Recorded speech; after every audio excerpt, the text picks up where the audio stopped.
Okay, good day everyone. By the way, we are the seminarians from the Priest of the Sacred Heart of Jesus.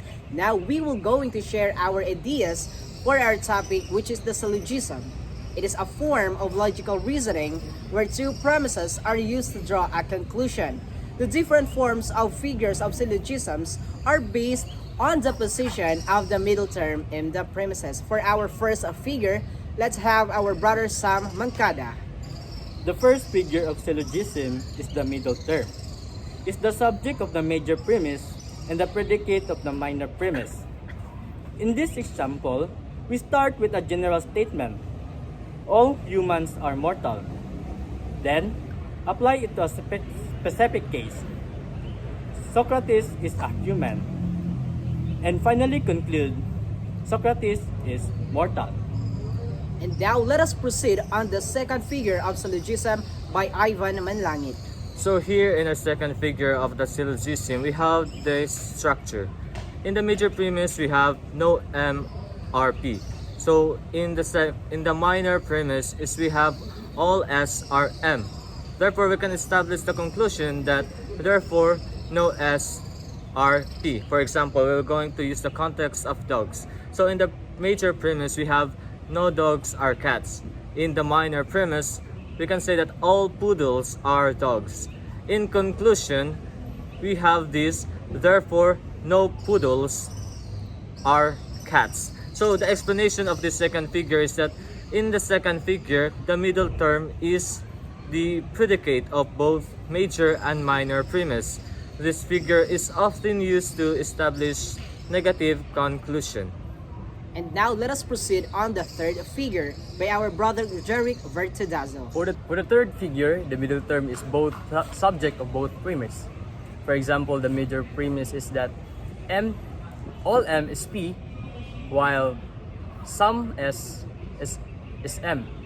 So let's take for example that all dogs are mammals and some mammals are carnivores. Therefore, some dogs are carnivores. So this figure uses M as a subject of both premises. Therefore, it's often conclude subjecting to M. Okay, for our final figure, let's have our brother Angelo Paala. So for the fourth figure, the middle term is the predicate of the major premise and the subject of the minor premise.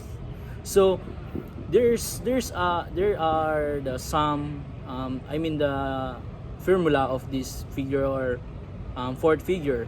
Some M are P and all S are M, and therefore some S are P. So if I put this one in the context of the cats and the mammals, some cats are felinist and all felines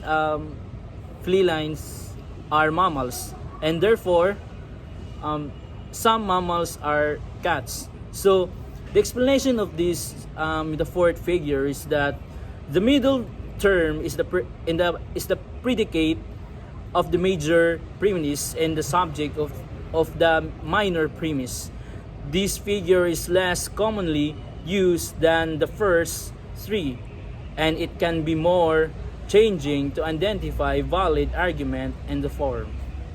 Okay, overall, we conclude that even though the first and the second premises are true, we cannot say that our conclusion or the third premises is also true. It can be wrong at the same time. Well, on the other hand, even though the first and the second premises are wrong, we cannot say that our conclusion can be also wrong. It can be right also. So that's all, and thank you for listening.